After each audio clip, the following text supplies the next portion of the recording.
Somewhere in this country right now, someone is cooking with water taken from a dead body, believing it would invite more customers. I need you to listen to this carefully because what I'm about to tell you will not leave your mind for a very long time. I've spent months collecting stories from Kumasi, Accra, and Tamale, and what I found still shakes me. This is not just a story.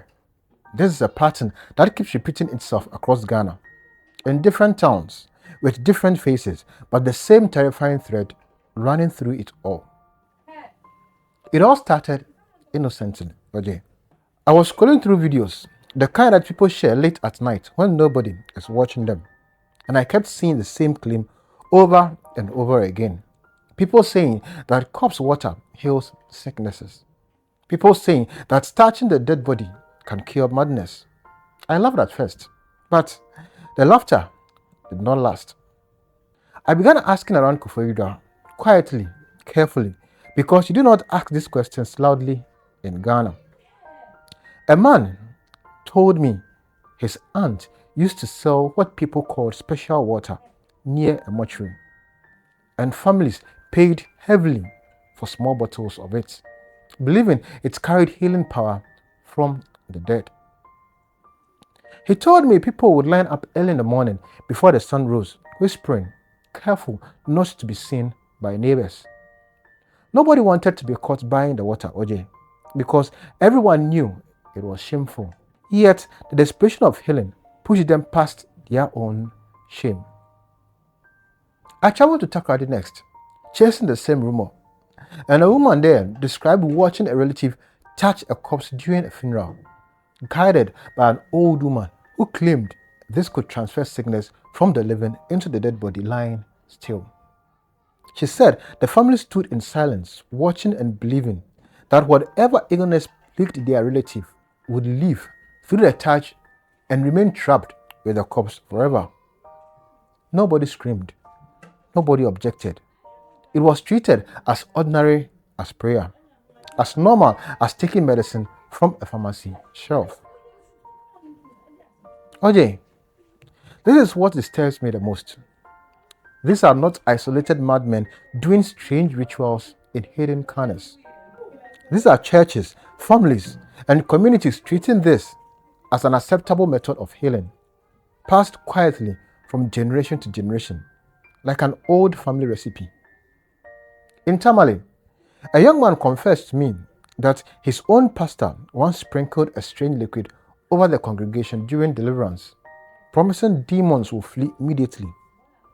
Members fell to the floor, shaking and weeping, convinced something powerful had touched them from beyond this world. He later discovered whispers amongst older church members that the liquid came from a mortuary attendant, sold secretly for extraordinary prices, disguised inside plastic containers labeled as holy anointing water, brought back from a spiritual journey somewhere abroad. I sat with the story for days, OJ, because it forced me to ask an uncomfortable question. How many people kneeling in churches across the country believe they are receiving something sacred, when in truth they are receiving something entirely different, wrapped in a language of faith? Faith is powerful, OJ. That is exactly why it becomes dangerous in the wrong hands. A man who understands that people will believe anything if you tell them it comes from God can build an empire from nothing but confidence and a convincing voice. In Accra, I met a woman who left her marriage after discovering messages on her husband's phone. He was a growing pastor, admired by hundreds, but the messages revealed conversations with someone who worked near a morgue, arranging deliverance of a particular kind of water. She told me she confronted him quietly at first, hoping there was an explanation that made sense. Something ordinary she had simply misunderstood.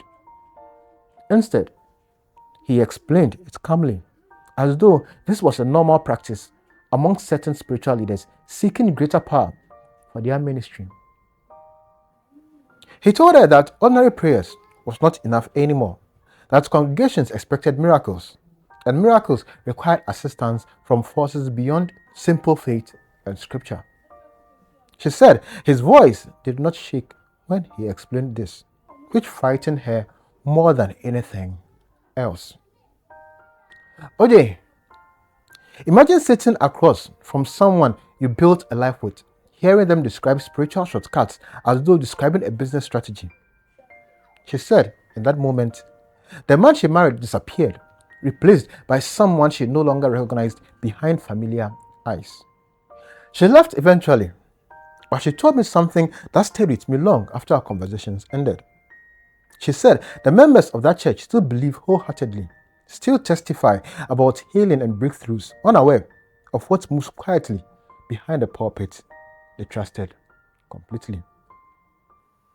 I traveled further, OJ, this time towards smaller towns near Cape Coast, where I heard stories about food vendors accused of using strange water to make customers return obsessively, unable to explain why they craved a particular store above every other options nearby. A man there swore he once walked into a kitchen area by mistake and saw something he could not explain. Liquid being poured carefully into a pot, sourced from someone connected to a nearby facility that handled the deceased with practiced hands.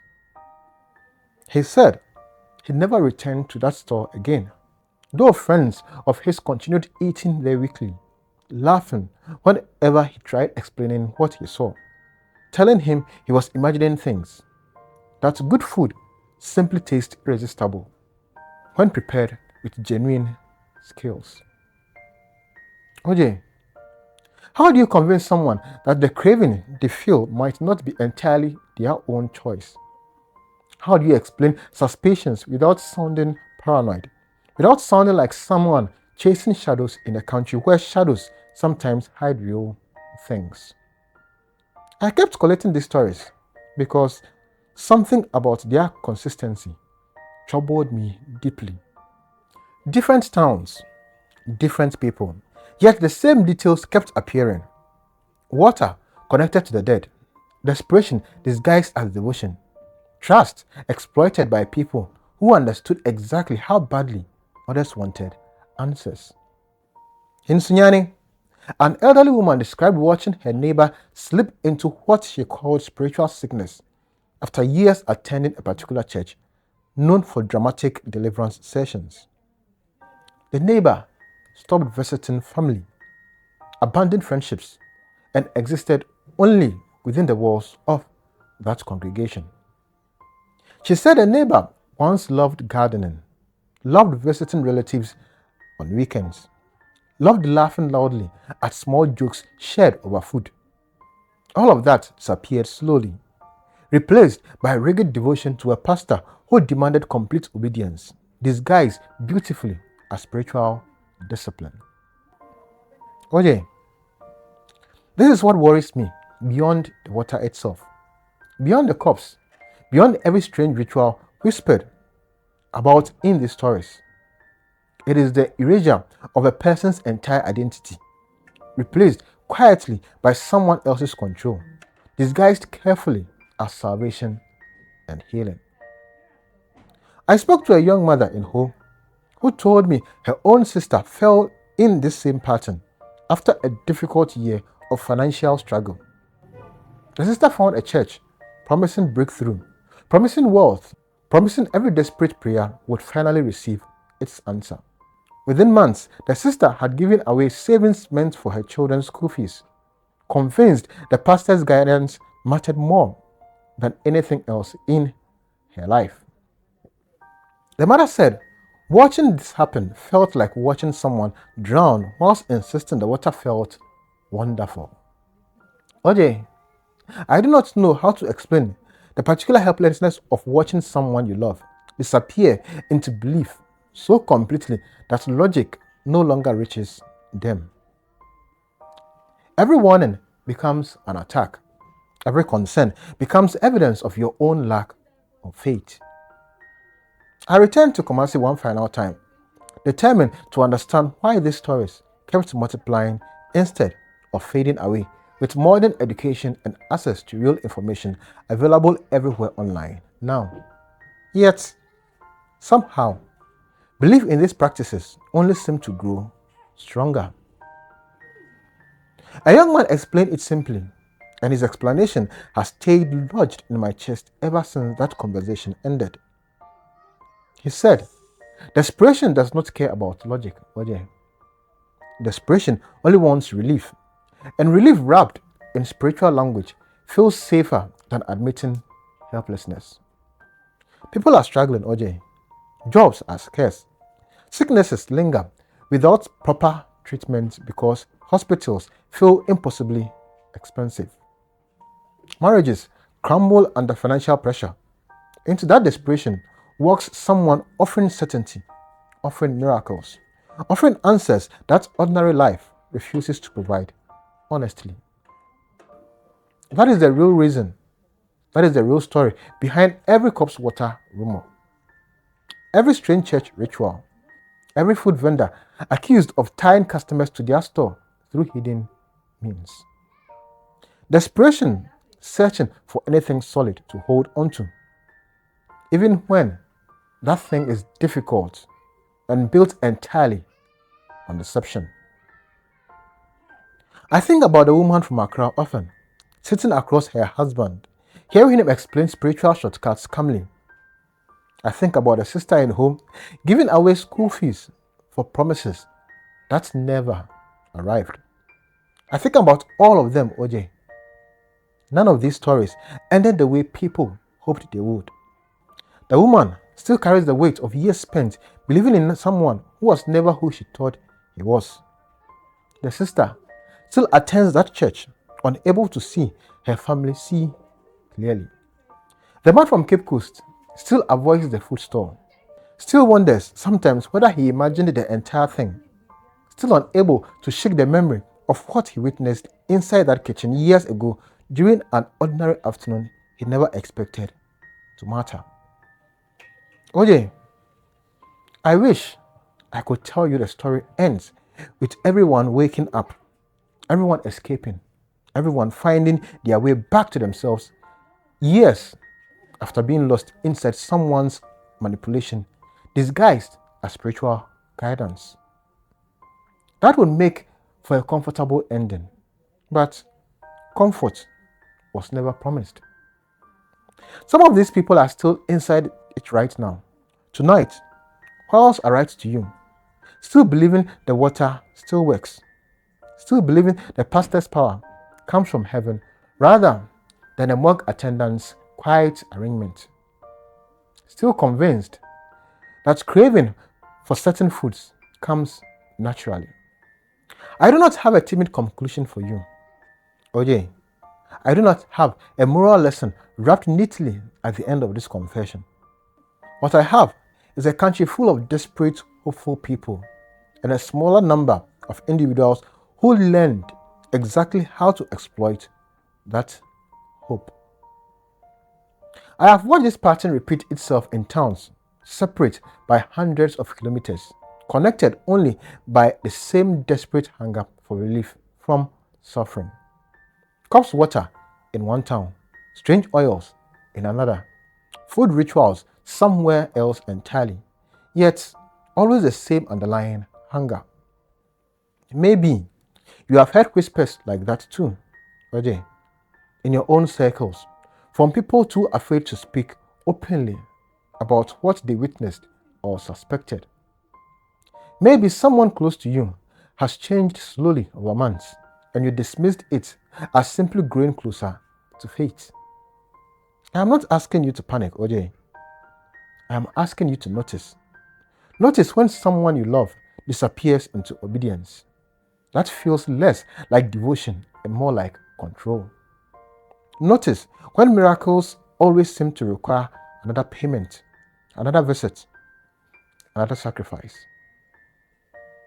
Notice when the water someone offers you carries no explanation for where it truly came from.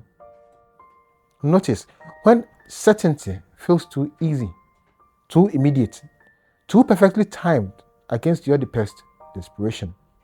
That noticing might be the only protection any of us actually have.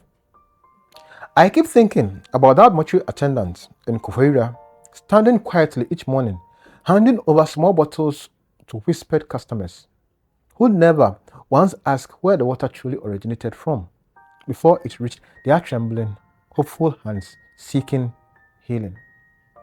I keep thinking about the congregation in Tamale, falling to their knees under liquid they believed came from heaven, unaware it may have traveled through entirely different hands before reaching that sanctuary floor, where they wept and trembled together in shared belief. These are not distant stories from some other country, OJ. These are happening now, quietly, across towns you have visited, near people you know personally, disguised carefully behind the ordinary Sunday service and roadside food store, selling nothing more than an illusion. I do not know how many more towns hide similar stories, waiting to be told by someone brave enough to ask uncomfortable questions. I do not know how many pastors, how many vendors, how many quiet arrangements exist beyond what I managed to uncover. What I know, OJ, is that desperation will always find something to believe in. And somewhere, someone is always ready to profit from that desperation, wrapping deception carefully inside language that sounds exactly like hope, exactly like healing, exactly like salvation itself. That is where I leave this with you tonight, OJ. Just the weight of what I found traveling from town to town, listening to people describe things they still do not fully understand themselves. Even now, even after everything. This is your anonymous OJ, and if you are new here, I would like you to like, subscribe, share, comment, and hype this channel. And tell somebody about your anonymous OJ. I'll see you in our next conversation.